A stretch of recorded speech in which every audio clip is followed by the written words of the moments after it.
Vatsimpana etni Rationariv Sijaka.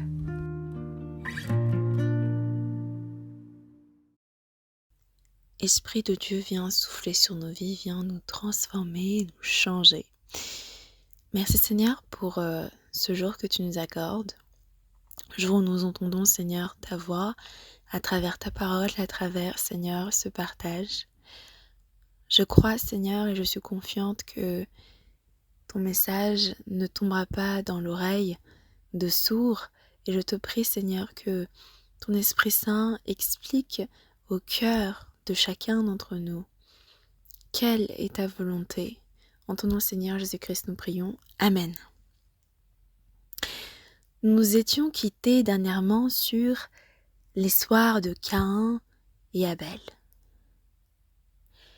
Et rappelez-vous, dans le dernier Vatsimpana, ou semence spirituelle, semence de l'esprit, nous avions parlé du fait que beaucoup de chrétiens, beaucoup de gens ont emprunté le chemin ou la voie de Caïn.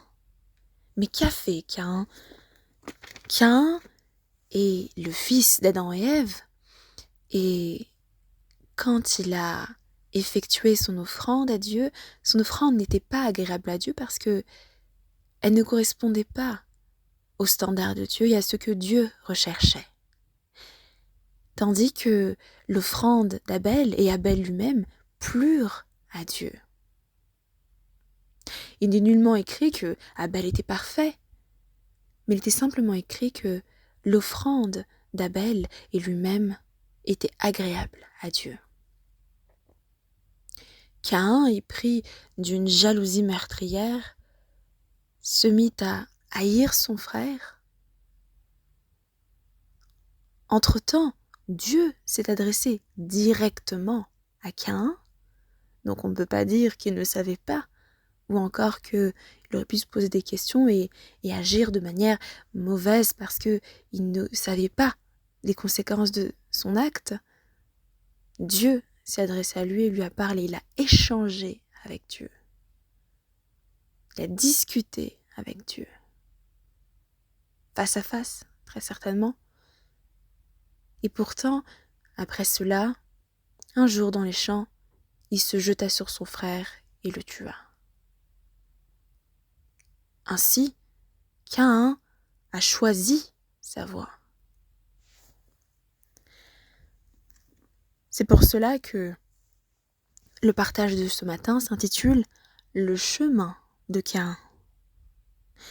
Dans Matthieu chapitre 23, versets 33 à 36, Matthieu chapitre 23, versets 33 à 36, il est écrit au nom de Jésus.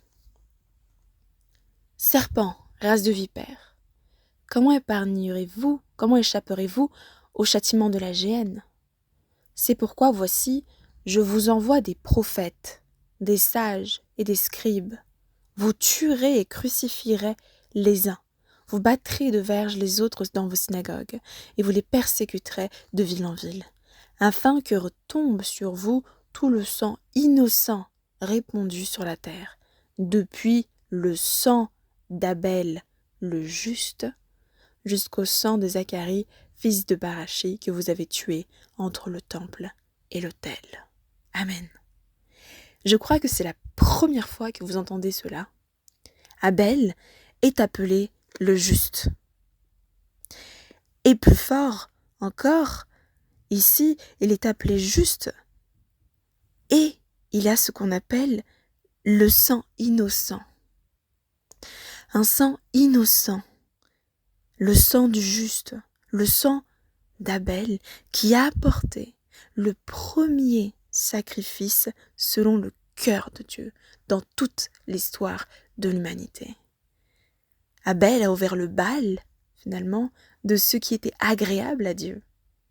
Et vous vous rappelez, quand nous avions parlé d'Adam et Ève, quand Dieu les a vêtus de vêtements, ce n'était pas des feuillages ou des choses qui poussaient des arbres, mais c'était des vêtements de peau. Donc, il y a eu un sacrifice pour couvrir leurs péchés. Et Abel a pris exemple sur Dieu. Et en cela, il est juste. Et en cela, il est innocent. Il est également innocent parce que il n'avait rien fait de mal pour mériter la mort que son frère lui a apportée en le tuant. Quand Abel est mort, il a été remplacé par Seth. Ève a eu un second fils, un troisième fils finalement, qui s'appelle Seth, et Seth signifie finalement celui qui vient remplacer, celui qui vient combler le vide qu'a laissé Abel. Et Seth a eu un fils qui s'appelle Enoch. Et si nous venons dans la parole, dans Genèse chapitre 4, verset 26, il est écrit au nom de Jésus, Seth eut aussi un fils, et il l'appela du nom d'Enoch. C'est alors qu'on commença à invoquer le nom de l'Éternel. Ainsi, Abel a ouvert le chemin du travail de ce qu'on appellera plus tard du prophète, en apportant le premier sacrifice qui soit agréable à Dieu, digne de Dieu, mais également sa descendance à travers Seth, qui l'a remplacé, ils ont été les premiers à invoquer le nom de Dieu, exactement comme faisaient les prophètes, les scribes ou encore les sages dont parlait Jésus-Christ dans Matthieu chapitre 23. Abel est l'image du Christ qui vient se substituer, qui vient remplacer chacun d'entre nous les injustes. Il est mort à la croix pour nous, pour nos péchés, mais sachez une chose, chère famille, que nous aussi, nous l'avons crucifié à cause de nos péchés. Ce ne sont pas simplement les Juifs ou les Romains qui ont fait cela. Mais s'il est mort à la croix pour nous, il est aussi mort à la croix à cause de nous, à cause de nos péchés. Jésus-Christ intègre donc Abel, le juste, le sang innocent, exactement comme le sang innocent du Christ, parmi les prophètes et parmi les sages. Ainsi, Abel est donc le premier prophète de la parole de Dieu. Le premier juste également. Alors comment est-ce que les spécialistes de la loi pouvaient être responsables du sang qui a coulé depuis Abel? Jésus-Christ a dit dans Matthieu 23, « Afin que retombe sur vous tout le sang innocent répandu sur la terre. » Vous vous rendez compte? Depuis le sang d'Abel, le juste. Comment est-ce qu'ils peuvent être responsables? La réponse, c'est que les spécialistes de la loi, les pharisiens, les sadducéens, toutes ces personnes qui pensaient que, en appliquant la loi, d'ailleurs, de travers, ils seraient sauvés. Ils se sont trompés et ont trompé des gens parce que ils avaient pris exemple sur Caïn. Ils se sont inspirés de Caïn. Caïn, qui lui-même a été inspiré de qui? De Satan. Dans 1 Jean chapitre 3 versets 11 à 12, il est écrit au nom de Jésus, « Car ce qui vous a été annoncé et ce que vous avez entendu dès le commencement, c'est que nous devons nous aimer les uns les autres et ne pas ressembler à Caïn qui était du mal et qui tua son frère. Et pourquoi le tua-t-il? Parce que ses œuvres étaient mauvaises et que celles de son frère étaient justes. » Amen. N'est-ce pas révolutionnaire comme révélation, cette parole de Dieu? Et je pense d'ailleurs que très peu d'entre nous ont pris connaissance de cette parole. 3 choses hyper importantes. Depuis le commencement, Dieu nous enseigne à nous aimer les uns les autres. Et on le voit à travers l'histoire de qui? De Caïn et d'Abel. Et ici, Jean nous dit bien, le contraire d'aimer, c'est l'exemple de Caïn, celui qui a choisi la haine, celui qui a choisi la mort. Et pourquoi il a choisi la mort et la haine? Parce que ses œuvres à lui, ce qu'il faisait était mauvais. Et ce que son frère faisait était juste. Lui était mauvais, faisait des choses mauvaises. Et son frère, lui, était juste et faisait des choses justes. Également, dans Jude, chapitre 11, livre que nous n'avons pas l'habitude de lire, il est écrit au nom de Jésus. Dans Jude, il n'y a qu'un seul chapitre.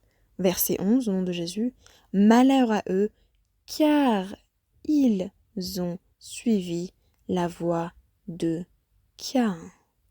Ils se sont jetés pour un salaire dans l'égarement de Balaam. Ils se sont perdus par la révolte de Corée. » Amen. Ils se sont perdus par la révolte de Corée et ils ont choisi la voie de Caïn. La signification est que quand nous choisissons et quand nous prenons la voie de Caïn, exactement comme les pharisiens, c'est que nous sommes 5 choses. La première, nous sommes des persécuteurs. Le persécuteur persécute par la parole, par les actions. Et particulièrement, il va persécuter ceux qui font des choses justes aux yeux de Dieu. La deuxième chose, c'est qu'il est accusateur, Caïn. La voix de Caïn est celle de l'accusation. Il accuse les enfants de Dieu. Exactement comme Satan, dans la parole dit, il accuse l'accusateur des frères, c'est celui qui accuse jour et nuit devant Dieu les enfants de Dieu. Et ceux qui donc font le juste, on l'a lu dans 1 Jean chapitre 3 verset 11 tout à l'heure, où il est écrit « Pourquoi le tua-t-il » parlant de Caïn, parce que ses œuvres étaient mauvaises et que celles de son frère étaient justes. C'était donc une accusation qui arriva jusqu'à la mort. Troisièmement, Caïn, ou la voie de Caïn, est la voie du mensonge. Parce que celui qui suit la voie de Caïn se dit juste. Il dit que ce qu'il fait est juste. Il dit que ce qu'il dit est juste. Il va se mettre à accuser, à dire tout et n'importe quoi sur les enfants de Dieu, les serviteurs de Dieu. Et pourtant, il ment. Parce que la parole dit que si nous nous disons juste, et que nous disons que nous ne sommes pas des pécheurs, c'est que nous faisons de Dieu un menteur, et nous-mêmes, nous demeurons dans le mensonge. C'est écrit dans la parole de Dieu. Quatrièmement, la voie de Caïn, ou le chemin de Caïn, est la voie de celui qui tue, le tueur, qui tue en action et ou en parole. Des paroles tranchantes, non comme la parole de Dieu, mais des paroles qui apportent la mort, la malédiction. Et enfin, le chemin de Caïn est le chemin de la rébellion et de la révolte. Tout à l'heure, je vous avais dit que Caïn, avant de tuer son frère, avait discuté avec Dieu. Il avait parlé avec Dieu. Dieu l'avait conseillé de justement résister au mal, de se relever, de changer de cœur. Mais Caïn n'écouta pas. Caïn n'écouta que sa colère et sa haine et son refus de changer. Et c'est là la clé. Le refus de changer. C'est là le chemin de Caïn. Également de Corée. Pourquoi? Le fils de la rébellion de la révolte sont les fils de Corée. L'histoire des fils de Corée, nous avons eu une fois un Vatimpana où une semence de l'esprit, une semence spirituelle qui parlait des fils de Corée. Vous pouvez le retrouver sur YouTube de l'Église, le compte YouTube de l'Église. Les fils de Corée, ce sont ceux qui, dans le désert, se révoltèrent contre Moïse et se mirent à murmurer contre lui. « Ô Moïse, il n'y a point d'eau. Ô Moïse, il n'y a rien à manger. Ô Moïse, nous mourons dans le désert, nous marchons et marchons et marchons. » Mais les fils de Corée avaient oublié qu'ils marchaient et marchaient et marchaient depuis 40 ans. Parce que c'est à cause de leur péché, de leur refus de changer, qu'ils ne pouvaient rentrer dans la terre de Canaan. Alors que le chemin entre là où ils étaient en Égypte et Canaan n'était qu'à 1 semaine de marche. Mais à cause de ce qu'ils faisaient, alors ils tournaient et tournaient dans le désert. Et un jour ils se révoltèrent contre Moïse et contre Dieu, en disant que nous ne voulons plus être conduits par toi. Que se passe-t-il ? La terre s'ouvrit et les engloutit tous, hommes, femmes et enfants.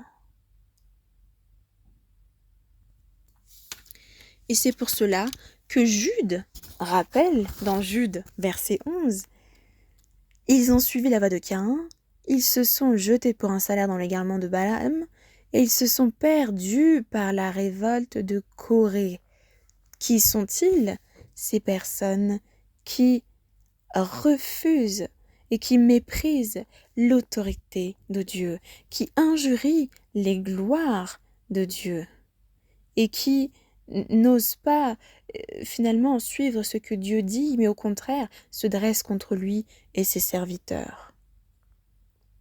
D'ailleurs, Michel, l'ange, l'archange, l'ange Michel refuse d'accuser Satan parce que il sait que au départ c'était une créature de Dieu, qu'il a été établi par Dieu, même s'il a mal tourné. Et justement, il déclare, on le voit dans Jude, verset 10, verset 9, où il est écrit que même Michel n'ose pas contester le diable et déclare que le Seigneur te réprime. Il laisse à Dieu la justice. Il laisse à Dieu la justice. Ainsi, quand nous décidons de nous mettre à persécuter, à accuser, à mentir, à tuer par la parole, même le geste, à être des fils et des filles de la rébellion, de la révolte contre les serviteurs de Dieu, nous faisons ce que même les anges de Dieu n'osent pas faire contre Satan. Où mène la voie et le chemin de Caïn, cher chrétien ? Vers la mort spirituelle, la mort physique, la malédiction, la damnation éternelle et la condamnation. Ici, nous le voyons chez les pharisiens, qui sont responsables du sang coulé depuis le commencement de l'histoire de l'humanité. Peut-être aujourd'hui, nous pouvons dire, toi et moi, dire « Oh non, je n'ai pas fait couler de sang. Oh non, je n'ai pas été comme Caïn. » Et pourtant, nos mots, nos paroles, nos gestes, nos écrits, nos vocaux, parce qu'aujourd'hui, on peut laisser des messages vocaux à tout bout de champ, des notes vocales, toutes ces choses avec lesquelles nous avons persécuté, nous avons accusé, nous avons menti, nous avons tué par la parole, par le geste, nous avons été fils de la rébellion et de la révolte contre Dieu et contre ses serviteurs, c'est-à-dire les conducteurs dans l'Église où nous servons. Toutes ces fois-là, nous avons emprunté la voie de Caïn. Et s'il n'y a pas de repentance, alors nous serons perdus pour toujours. Et Jésus-Christ dira « Je ne vous connais pas, vous qui commettez le mal », dit-il. Et les gens répondront « Oh non, moi j'ai servi, je suis allé à l'église, j'ai fait ci, j'ai fait ça, j'ai prié de tout mon cœur. » Mais où est le changement ? Où est l'acte de repentance ? Où est la volonté de changer ?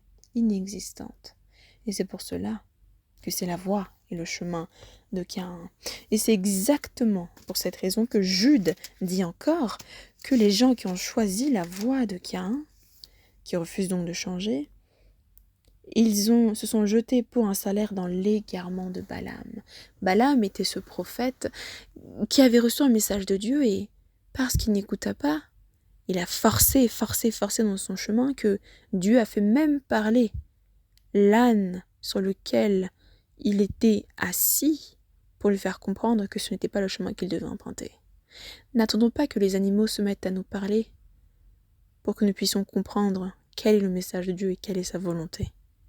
N'attendons pas que ce soit les choses folles de ce monde, les choses basses de ce monde qui viennent nous donner une leçon et nous reprendre nous, dans notre incrédulité, dans notre absence d'honneur à l'égard de Dieu de serviteur, dans notre perpétuelle raideur du cou. Nous avons raidi notre cou, nous avons endurci notre cœur. Dieu nous pose la question aujourd'hui. Sur quelle voie est-ce que tu es engagé? Est-ce la voie de Caïn ou est-ce celle d'Abel, le juste, celle du Christ? Seigneur Jésus-Christ, ma prière est la suivante.